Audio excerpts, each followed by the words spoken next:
the time of year where a lot of people set new goals.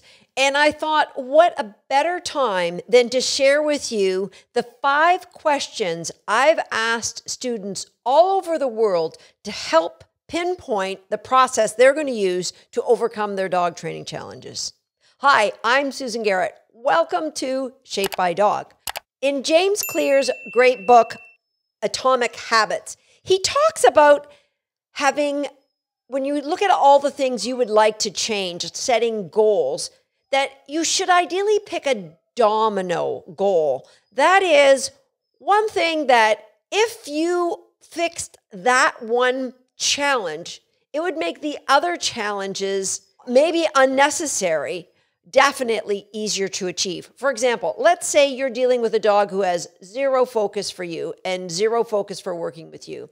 The dog won't come when they're called. They jump on your guests. They pull on leash. And when they get a toy, they play keep away rather than retrieve. So when you look at those challenges, what one would be the domino? Well, if you had a dog that had great focus for you and great focus for work, then he's more likely to come when called because he's less likely to stray away. He's less likely to jump on guests because he's going to be focused for you, which means he'll want to bring his toys back to you and far less likely to pull on leash. That is taking a series of challenges and taking that one domino, focusing on it, and it makes the other challenges seem simple. This is what happens with the students in our Recallers program. They'll come to us and they'll go, okay, well, I played your It's Your Choice game and I've played this, but my dog's still chasing deer. You've got to be patient with continuing daily action, small steps. When you achieve small successes, the big success just happens. But you have to be patient and put in the daily games that make the success just happen. All right. So sometimes you just, we all get impatient. We all, we'd all like to lose that 20 pounds in a week. However, it's not just getting to the gym every day for the first 8 days of January that counts. It's just doing something small consistently for the year. That's what's going to make the difference. Okay, so let me tell you about those 5 questions. The first one is you're going to kind of go, what? Really? That's one of your questions? Because that's a duh. Trust me on this one. If I see somebody's come to me for my help and they're struggling, most of the time I will ask this question first. Do you love this dog? And it seems like such an obvious thing. Well, yeah, I'll lie. Of course I love my dog. You would be shocked at the number of people who say, I don't really love this dog. And if you don't really love the dog, you're less likely to put in the time to help overcome the challenges. And so in that case, that is the only time I will tell somebody, I think it's best if you found this dog a new home, because every dog deserves to be loved. Every dog deserves to be in a home with people who love them. So that is probably the only time I tell people this dog would be better off living somewhere else. When I was probably 20 years ago, I was lecturing in Japan, and I don't know, somewhere midweek, it was a series of camps. People paid an extraordinary amount of money to come to these camps. So they told me about a woman who was going to be coming with a very high drive border collie. Very talented, but a young dog, less than 2 years old, that she was having problems with this dog nipping. And would I do a private consultation with the dog? And so I did. And through an interpreter, I was asking these questions, and finally, I stopped and I asked that question, do you love the dog? And she kind of deflected and talked about something else. And I let her go on. And then I finally came back and circled back and asked her again. She said, honestly, no, I've just recently learned to like the dog. But I'm going to be keeping him because he's phenomenal at agility. And I want to be good at agility. Now, there's nothing that you can do at that point. I wish she would love the dog. But she loves what she gets from the dog. And so I gave her some things to do. And then I went and did a lecture.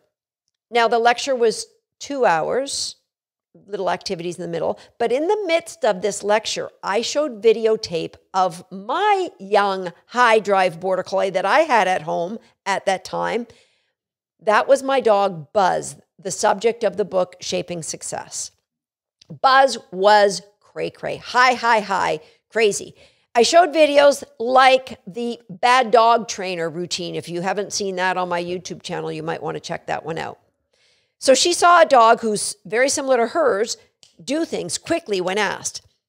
And after that, now we had the afternoon where we were going to be working out in the agility field, but she got up, packed up her things, and went home. And that was it. I never ever saw her again. I said to the interpreter, what is going on? And the interpreter said to me, she thinks you're a fraud. I'm like, what? The blood rushed to my face. Nobody's ever accused me of being a fraud before. She said she knows that nobody else in this room has a dog like the one you have, except her. And she knows there is no way you could get a dog that high and that crazy listening the way Buzz does unless you used a shock collar. And you're lying to us all, and she wasn't going to sit there and listen. So that leads me to the second question I ask. What is the current story that you're telling yourself that that's got you stuck? What are your limiting beliefs? She had the limiting belief. Back then, there wasn't a lot of people doing what I was doing, talking about using reinforcement-based, game-based dog training to overcome any dog training challenge. And so she had the limiting belief that the only way to do it was through force. And you've got to remind yourself the boundaries of your imagination do not define all that's possible in life. Something that I mentioned in my video, The Journey. So what is the current story you're telling yourself? Is it that my dog's too stupid, my dog doesn't care, my dog is on his own agenda, or is it a story about you? I don't have the skill, I'm not a good dog trainer, I physically don't have the abilities, I don't have the resources, I don't have the time. All of these, now you could defend and fight for your right to own those stories, but at the end of the day, they're all just stories. That's what is holding you back. That story has got you not moving forward. And there might be a reason for it. Maybe you don't want the dog to be brilliant because then it would put too much of a spotlight on you. Who knows what the reason is, but I would like you to examine what is the current story you are telling yourself that has got you locked in some limiting beliefs that won't allow you to progress with this dog. Now, there are 2 podcasts that I would love for you to listen to. If you've listened to them already, please go back and re-listen to them. So the first one is episode number 8, which is the belief loop and how our beliefs create our outcomes in life. The second episode is episode number 23, where I talk about your identity as a dog owner, that it's like a pair of colored lenses that you're wearing. And that is what's got you locked into the place that you are in right now. And I know because I've seen thousands and thousands of students in our online programs and in all the places I've taught around the world have success with what I share. And so I know it is possible for you. Maybe you need to borrow my confidence that I have in what's possible for you in order for you to grow that confidence in yourself or the confidence and the belief in your dog. So those are the first 2 questions. The third question, what does success look like? Which what I mean by that is, what is that domino challenge? And there's 2 parts to this. Actually, there's 4 parts. So the first is, what does success look like? And what does it look like today without that success? So those are the first 2 parts. What does success look like? So if your big domino goal is, I'd like a dog who comes when they're called all the time. Now, chances are that your real goal is I want a dog who has great focus for me and focus for work, because that will give you that great recall. Trust me on that one. So what does that look like? What does it look like for you in how do you live your life? Well, I'm far more relaxed when I go out with my dog to the park, because I know I can take him off leash and I can just go, come on, boy, you're coming this way. I know there's no distraction that I can't call him back from. I know I can take him places. I can go visit my friends and he'll be welcome there, because he's not going to jump all over them and try and steal food from their counter. Now, what does it feel like having a dog that you don't have all those things with? Well, Susan, I love my dog. I know you love your dog. But what is the pain? What is this costing you, having this problem between you? Well, I can't take him off leash. Well, I get embarrassed when he tries to jump on people. Well, I get mad at him and then I feel bad because I know it's not his fault. I just don't have time to fix it. And so, yeah. Now, I would like you to ask those two questions. And this is a tip I'm going to give you that I use when I'm at the World Championships. I walk a course to figure out the path I'm going to take on the dog agility run. And then I have to lock it in my brain how I'm going to handle it. So I visualize, I make it real. The sounds, the sights, everything around me is real. So when I see that run in my mind, I see how I'm going to handle it. But the second time I do it, I see it through my dog's eyes. When my dog is my team, what is he seeing or what is she seeing? What obstacle is she seeing next? That's what I'd like you to do now. What is this goal that you'd like to overcome? What does it look like through your dog's eyes today? What is the frustration your dog is feeling? What are they seeing that they really want but they can't do? What is your dog looking at when they look at you and they want to do something, or when you close the door because you're going out one more time without them because you're embarrassed by their behavior? Right? So what does it look like through your dog's eyes, the pain of not having this goal achieved? And what would life be for your dog if this goal was achieved? Where are the places you could go together? How would his tail be when he's walking beside you? Where would he be looking? What would he be how would he look like with his big ball or retrieve stick in his mouth? That would not be a real stick, of course. That would be a plastic one. The big retrieve object as he bounds back to you. So those are the things, is what does success look like? Take that time and really visualize that.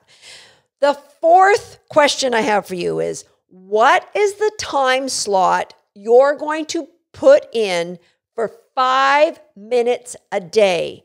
You're going to dedicate, commit right now. And if you can do 10, that would be brilliant. And if you could do 2 10-minute spots or 2 5-minute spots, but I don't care. I just want you to commit.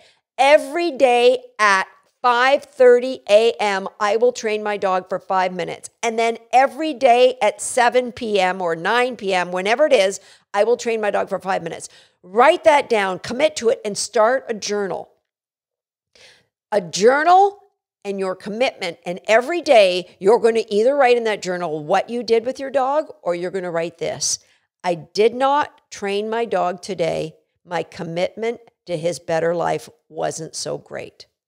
Write that same sentence anytime you don't train, and I promise you're not going to be able to write that 2 days in a row without getting your dog out and training them. Even if you're dead tired and you're ready to go to bed, I don't want to write that sentence in that journal. I'm going to train my dog.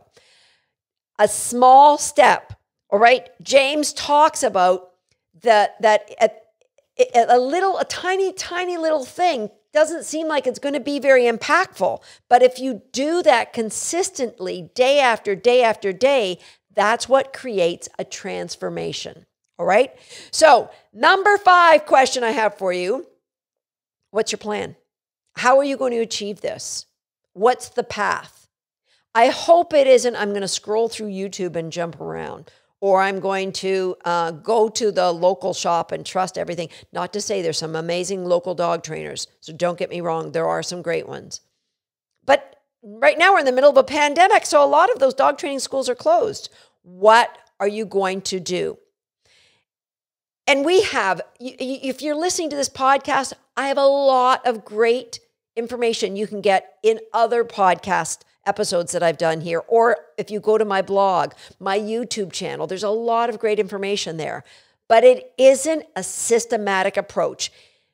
Once a year, we open up my Recallers program. And that is what gives people systematic approach to their dog training. That's what helps them get that big domino and knock it off. Create the focus for you. Create the focus for your dog. And it's all done through games. So people are happy to carve out that 5 minutes or 10 minutes twice a day. However, normally, we don't allow anybody to join Recallers except that once a year. But I'm going to do something different. This is when I talk about when I used to teach in Japan. When I used to teach regularly all over the world, I would make some crazy promises. And I would say, just write Linda Orton Hill back at the headquarters and say, Susan said you would send her this X. And I would get home and she would say, Susan, I have 100 people asking. Sorry, Linda. So here's what I'm going to do for you guys who are listening. If this is something that is of interest to you, you've answered those 5 questions, you know what your goal is, you know what that better life will be for your dog, and you want it now, I want you to write my team an email. That's WAG, W-A-G, wag@dogsthat.com with this subject line. Hey, Susan said, ... And what we will do, just for people who listen to this episode of this podcast, I am committed to help you. If you would like to join our Recallers program, we will make it available on an individual basis to those of you who are willing to make the investment, not just in your dog, but in yourself and every dog you will ever own for the rest of your life. You're ready to jump into Recallers. Now, you're not going to see this posted on Facebook. You're not going to see this anywhere else except for people who come across this episode. This is your life-altering chance to join Recallers when we aren't doing an official registration. It's doing the little stuff consistently that brings you to the big stuff. And the big stuff with our dogs is them having their best ever life. And there's nothing more that we can do that's of greater value to our dogs than that. I'll see you next time on Shaped by Dog.